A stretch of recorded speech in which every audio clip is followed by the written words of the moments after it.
Hello, Justin Williams speaking, and today, for our final episode for the Autism Awareness 4-part series, I will talk about my own hopes and dreams, with a very special message that I would like to share with all of you.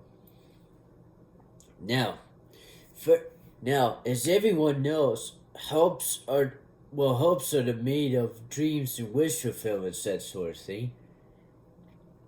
Everybody has that sort of feeling from time to time, and I'm no exception.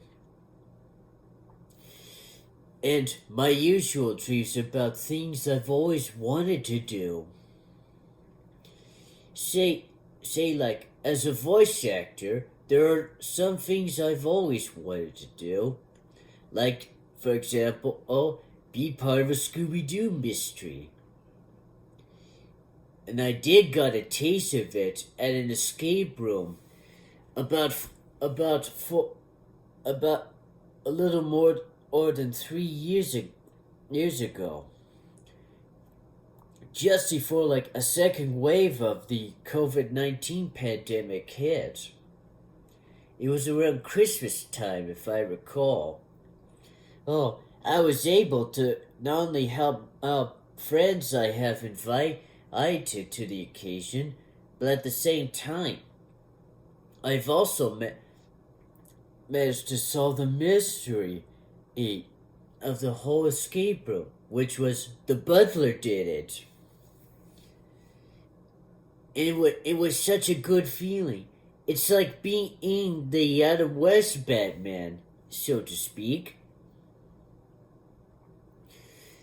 And I just like to do it again, this time for a full-on Scooby-Doo mystery. And I would do anything to reach that sort of spot, which includes practicing more of my voice acting talents, and even just simply try anything just to reach that particular spot, even if it does take like years.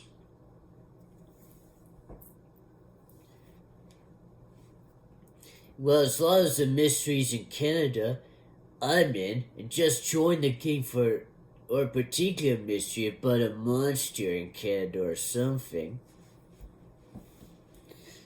just to represent my own home country.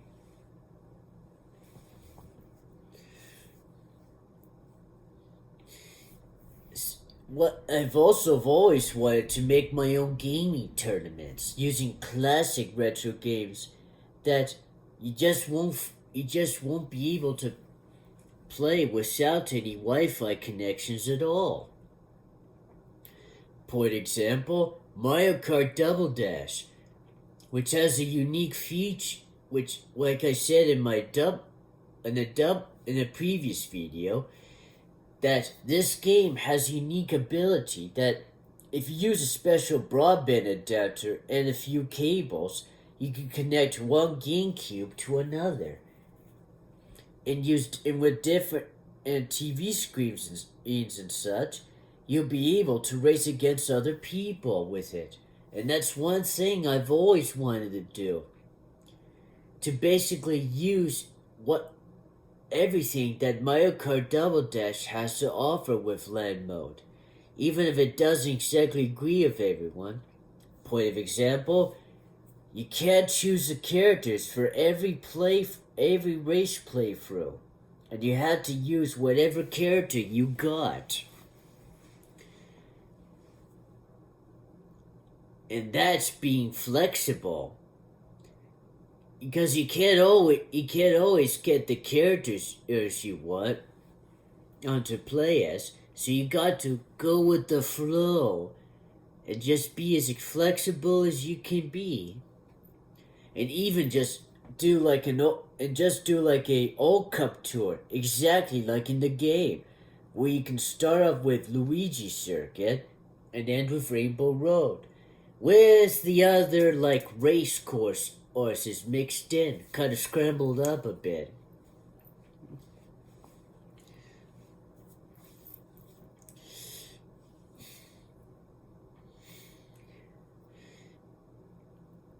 And of course, there are also various places I've always wanted to be, even the places where I'm not sure how I'm able to spend vacations in, like visiting Scotland, just to be as close to Loch Ness as possible, which first came after seeing the Disney short film The Ballad of Nessie. Just like to see the real Loch Ness itself, not to look for the monster, but to get the feeling of what the real place is like spiritually.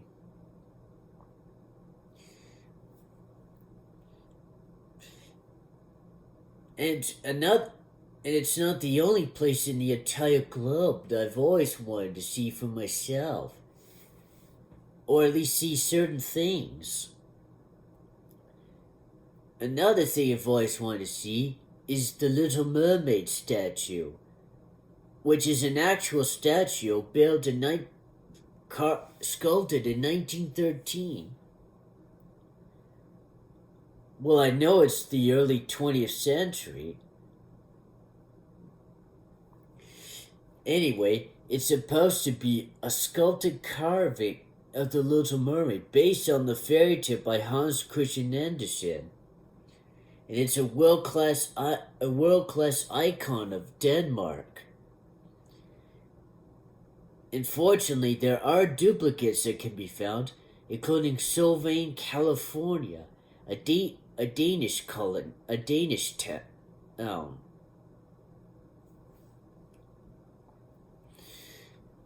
And I just like to see the statue, whether it's the original or a copy, to get just to feel like the spiritual aura surrounds on it. Based on how inspirational my friend Jodie Benson, who played Ariel, the Little Mermaid herself, did. Yeah. Anyway, yeah, it just like I just so yeah, I just like to get the feeling, the kind of the spiritual feeling that gives me hope. Just the kind that would power up a Blue Lantern's ring, if you know what I mean.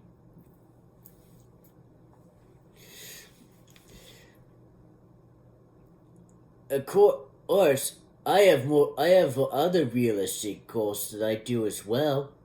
Like as of now, for instance, I'm hoping to try to get a job through Indeed. Unfortunately, I have help from Hutton House with their new employment program, which promises is to bring results to help people on the autism spectrum like me find work. And I'm just not the only person who is part of it. Because there are loads of people who are looking for work. And I see them pretty much every week as they talk about their goals. And I did make a self-made promise to myself that I will keep doing Hutton House for the rest of my life, just to give myself the motivation and hope I need to remind myself that even though on the autism spectrum doesn't mean that I'm completely unique. Because even though everybody is different, well, there are still little things that actually makes us all the same. And autism is no exception. Because it's not like everybody's a snowflake.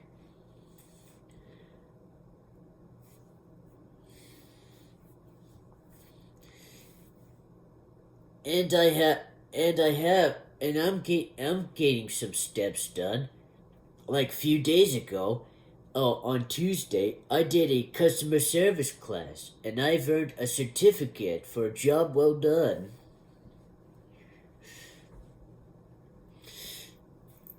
And and this Saturday, well, yeah, well, tomorrow at least, is, which is tomorrow, I'm taking a pottery class, which is going to be fun and interesting, along with a friend. Just like to see how making pottery does, just like in this CBC show, The Great Canadian Pottery Throwdown, which me and Mom have watched for the last several weeks. And I just like this. Yeah, I got interested in the show because I've worked with clay at Hutton House before, and of course Seth Rogen founded the show. No, as yeah, the great Canadian comedian sort of guy who's also a producer and a voice actor. Er, and of course, I'm also on the lookout for new things to try, like any because before the pandemic, I've gained a taste of real competitive scenes, like being able to play in Smash Brothers tournaments, as Mario Kart arcade tournaments, which I hope they'll return at the Rec Room.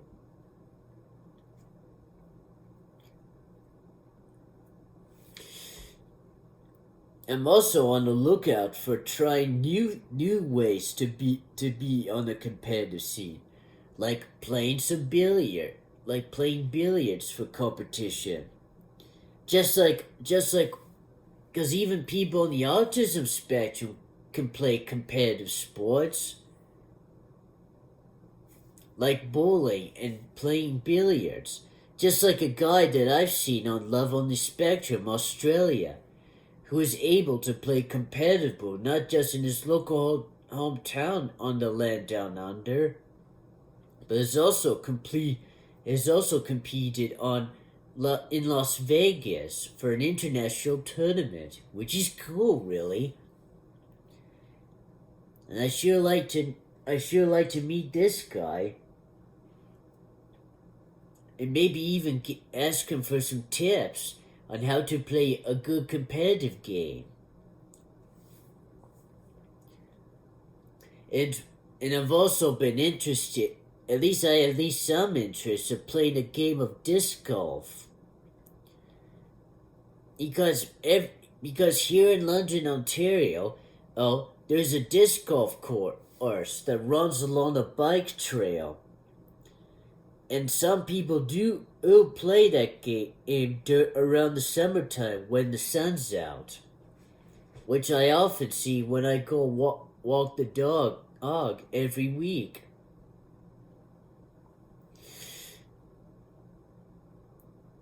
Unfortunately, there are places here in Ontario which allows me to buy the equipment I needed.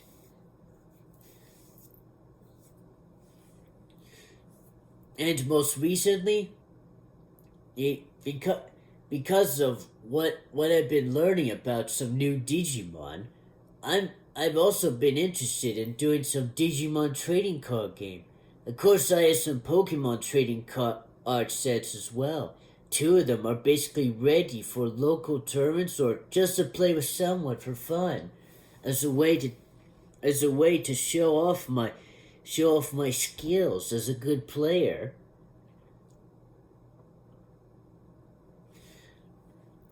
Which I hope be able to find, because if you want to find places with competitive scenes, you need to look for places, say like use Meetup or Eventbrite to find everything you need to find. Of course, and last but not least, is for me, there's one basic thing that I think every people should at least experience at least at some point in their lives, is to find romance in their lives. Though it's all easier said than done, which goes for everybody, but people on the autism spectrum do find it incredibly challenging because of the way our brains are wired, which makes it difficult to try to be outside of ourselves and think about somebody else. But believe me, it's a worthy challenge indeed. Ask anybody who's been on the on Love on the Spectrum show. They would give you some tips. And if you like to know more, you can find that sort of stuff on autismspeaks.org. And for now, I can give you some good tips about these sort of romances, which is you got to be out of your comfy zone from time to time. Number two, try ask them questions about what. Try ask questions about them to try get to know them, such as birthday dates, where they're from, what they like to do with their lives.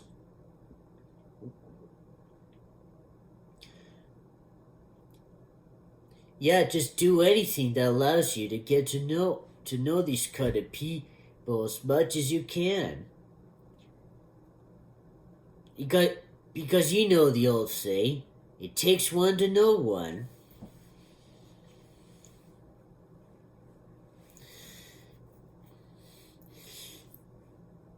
And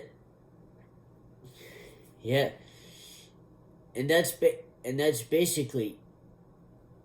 And of course, my other hope is to get into. Of course, we also have other kind of quests and journeys we always like to do.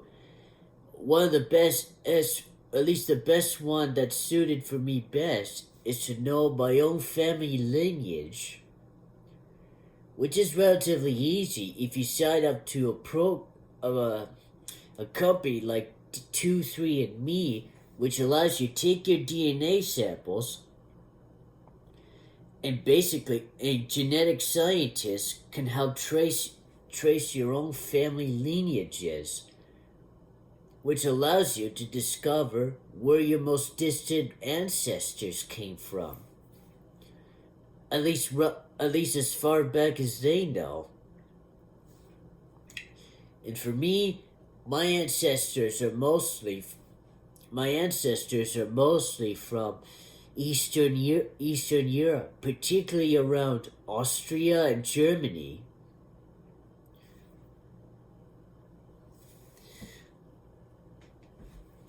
And I'm also willing to meet new family members. As a matter of fact, I'm working on that sort of stuff now.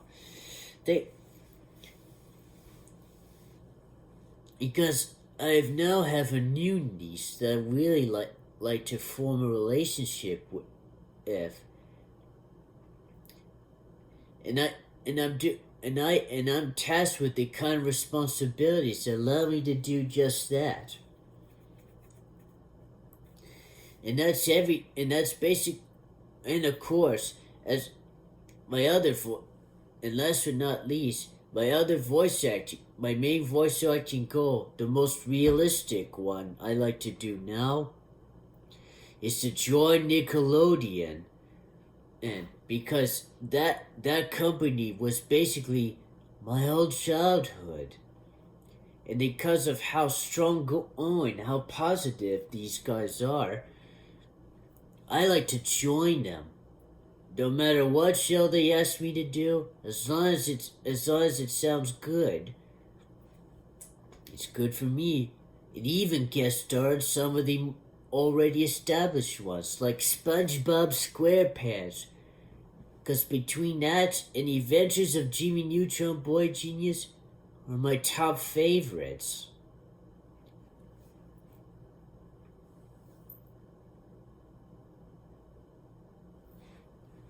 Just because they were part of my childhood. And just go with the flow and see where my talent leads me to. But for now, I have tons of things to practice with. And that's pretty much everything that I've always wanted to do.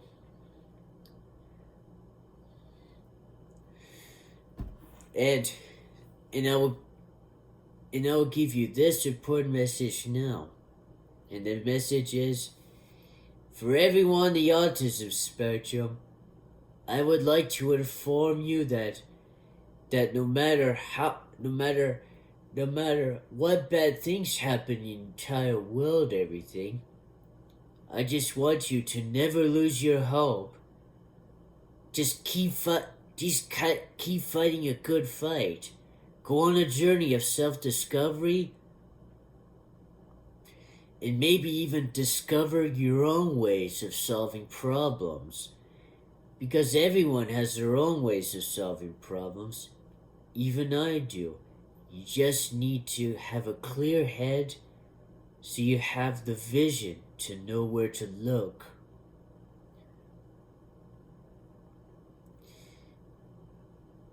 And if you mix your hope with willpower, you could do anything your mind and heart desires. Whether it's something you like or not. And and if you and it's best to always have like a self mantra that you can practice by. And for me, it's the Blue Lantern oath, which I will say now.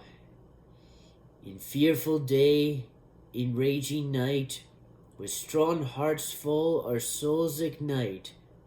When all seems lost in the war of light, look to the stars, for hope burns bright.